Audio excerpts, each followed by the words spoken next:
ñun suñu doxum ñaxtu dara waralu ko lu muy ndox mu sell la ñu soxla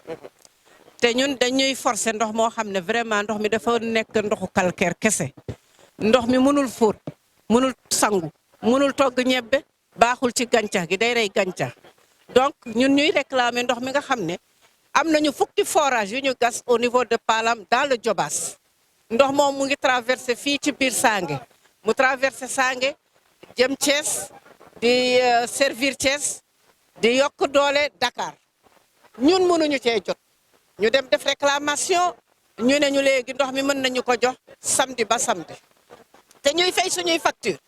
ma ne ñun ñu ne au nom de quoi ñun ndox mi daal samedi ba samedi lañ ñu koy jox waa Aquatec ñoom ñoo yore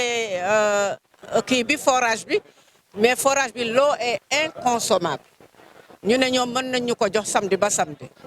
ñu def ay réunion ñu kaas ñu dem foofu def délégation dem foofu ñu ne léegi yokkal nañ ñu 3 jours mën nañu ko jox vendredi samedi dimanche ñun nag dañu xamul le pourquoi ndax dafa am ay sénégalais yoo xam ne dañoo war a naan ndox mu sell am sénégalais yoo xam ne dañoo nekk des sénégalais à part entière yoo xam ne dañoo war a naan ndox moo xam ne baaxul il y a eu même des gens qui ont été opérés à cause de cette eau ndax dañu am ay calcul rénal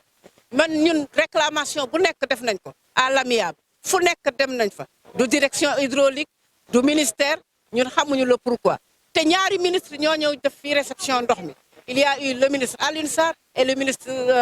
Mbaye Thiam ils sont venus ici ñoom ñoo réceptionné travaux yi ñoom ñu ubbi ndox mi ñu dem ca potence ba ñu ubbi ndox ñi ñun ñëpp ñu mos ndox mi ñun ñëpp ñu kontaan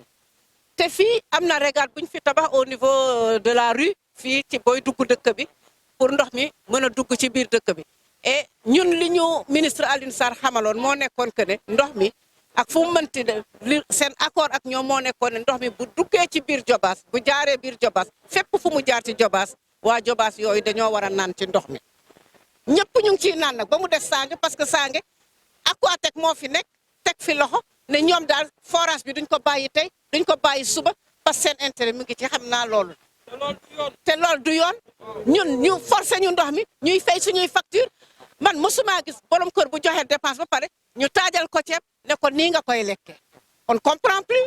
ñun ban façon sénégalais la ñu considéré ñun qui sommes-nous ñoom xëy na ñoom ñoo xamul ñun ñooy ñan mais ñun xam nañu ñun ñooy ñan loolu moo ñu tax a jóg tey lii nag mooy bu neex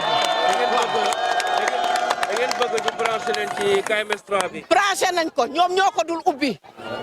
parce que il paraîtrait que dañu conducteurs yi dañuy jot ndigal ci Aquatec que ne ñoom daal 3 jours la ñu mën a servir ndox ñun dañoo xamul le pourquoi dañoo bëgg xam lan moo tax ñun mënuñu jot ci ndox mu sell mi ñu di ñu appal ñaata bés lañ koy te bu programme chef de l'État bi ñuy wax on parle de l'eau potable l'accès à l'eau potable pour tous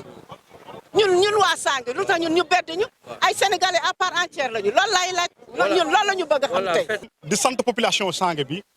ci mobilisé wu bu ñu mobilisé wu ànd bu ñu ànd jàppoo bu ñu jàppoo ngir wane ne kenn mënul wañ seen loxo pour teg leen loo xam te ne antanuñ ko problème bi ñu fi tax daje tey muy problème mu ndox mi benn forage moo fi njëkkoon ne pour dëkk bi forage boobu àddina di dox ba mu jeex yàlla ak mbaaxam maire bi fi nekk nii Alioune Sarr mu ñëw fi mooy forage bi fi nekk nii mu gasal ñu ko ba mu ko gasee ci turu dëkk bi yëpp mais ndox mi dafa am calcaire waaye te kenn mënu koo utiliser ñuy dem ci teen yi di ci root ndox mi nag pour jëfandikoo ko bu weesoo raxas bool ak nandal jur gi mënul roose mënuñ koo toggee boo ko sangoo da ngay weex formeli da ngaa di woo doom loolu addina di dox ba yàlla ate am forage suñu gas fii à Diass Palam ndox moomu jógee Diass jaar fii nii dugg Thiès àgg ba Dakar mu nekk ndox mu sell bu neex a sangoo bu neex a togg loo ci togg day neex. mu romb ñu dem mënuñu see jot ñu jox ko Ceewoo jox ko Kiseen jox ko Cité Diobass jox ko Dakar Mbay jox ko Mbomboy jox ko Babaak jox ko Kër Jomb te Sange mooy gros village boo xam te ne dëkk bi gën a rëy ci Diobass 67 villages Sange ci gën a rëy moo topp mbooloo Aquatech pour duufal gafakam mënuñu ndox male ferewu ci dërëm dafa àgg rek di ñu ko jaay mètre cube 250 ñu koy jëndee ci ñàkk pexey am doomu dëkk boo xamante ne ñëw gis ne ndox mi romb na fii nii mu dagal ñu tuyau bi mu oo ministre Alioune Sarr ñëw mu ne ñu ndox mii duñ ko gas ci biir dëkk bii di Jobaas mu romb te waa Jobaas duñ ko utiliser rawatina waa Sange mu dagg tuyau bi mu ñëw fii ci forage bi pour mu servir dëkk bi bu mu fi ñëwee Alioune Sarr ak ministre Mbaye Thiam dañu ne waa Sange ñàkkum ndox jeex na ci yéen rawatina ndox mu neex ñu rafetlu ko lool ñu kontaan ci lool ñetti fan lañ ci teg waa Aquatech xam ne comme dañ koy jënd ci KMS 3 ak 210 di ñu ko jaayaat 250 ne loolu arrangé wu leen forage bi ñu fi fekk duñ ci fere ñaari dërëm léegi nag ñoom comme gisuñu suñu wér-gu-yaram xamuñu suñu wér-gu-yaram Tazaros mi waxu leen mais dafa opéré travers à ndox mi ak jëkkëram li ñu opéré ci 600000 kenn ki 700 et quelques poussières ndax calcaire bi est-ce que loolu lu rafet la ñu ne loolu mënuñ ko continuer di ko seetaan comme dal la ñi du dalaat ñeneen ñun ndaw dëkk bi ak waa magi dëkk bi yëpp ñu mobilisé wu ñu ne loolu noonu day dakkal ndax comme Aquatech gisul suñu wér-gu-yaram ñun ñuy jënd suñu ndox mi ñu gis suñu wér-gu-yaram gis suñu wér-gu-yaramu njaboot ñu ne loolu dafa war a dagg ci nii wala ci dagg ci na la ñu woo leen ci njëkk nag woo leen ci njëkk 4 mois ñuy waxtaan ak ñoom ñu bañ ne duñu faale ci li leen neex ministre bi itam ñu interpellé ko ci ñu wax ak moom mu ne ñu waa Sange lu ngeen song rek daan ko wax naa li ma leen waxoon ca bi ma koy inauguré la ma leen teen waxoon bu leen doy daal dootu leen doy at dem leen ngeen ubbil seen bopp van bi ngeen utiliser ndox mi looloo waral itam ñu pexe bu ne def nañ ko ñu ne la comme demee na nii te presse bi ñun lañ fi nekkal nañu woo presse bi wax ak waa Sénégal wax ak gouvernement bi ba ñu xam ne ñun waa Sange li ñu teg antan nañ ko te duñ ko nangu ba ilaa yomin diin ñu ngi sant yàlla bu baax nag ndox mi neex mi daal lañ bëgg ci nii ci nale ndax nee nañ samedi ak dimanche la ñuy jox ndox mi léegi ñu moom suñu ndox nee nañ yoo yaay samedi ak dimanche la ñuy jox ndox mi mel ni moomuñu ndox mi. aljuma samedi dimanche. non pas aljuma ak samedi dimanche. samedi waaw moom la ñu waxoon dañu waxoon aljuma samedi dimanche mais aljuma ji dañ ko dindi ñu def samedi ak dimanche seulement est-ce que loolu yoon la ci yoon ndox moo xam te ne bu dul loolu ci nit ak nit ak tant que nit ak nit rek maanaam ngay jox ndox mu bon bëgg koo jox jaamu yàlla yi nga bàyyi fi ndox mu baax mi ndax lan duufal sa gafak est-ce que loolu rafet la loolu lañ wax ne rafetlu wuñ ko te du dëgg du yoon duñ ko nangu tey duñ ko nangu ëllëg ginnaaw ëllëg yi duñ ko nangu en plus aussi tam ñu ne ndaw bu bëgg a tabax da ngay fere ay 700000 wala 1 million pour andi ndox kese pour sa kër wallahi la si am na benn xale boo xam te ne 1 million 500 lañ ko laaj pour mu ndox mi jóge këram tuyau bu mag bi pour dem fu muy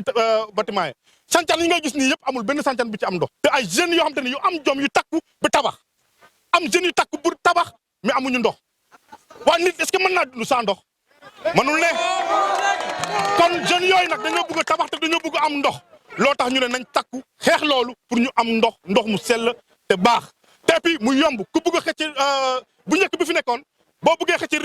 tuyau 10 000 francs ngay fay attention nga dagg tuyau bi jënd say matériel am ndox léegi pour nga dagg ndox mi maanaam dañ en 20 mètres 110 000 ngay joxe en 20 mètres est-ce que loolu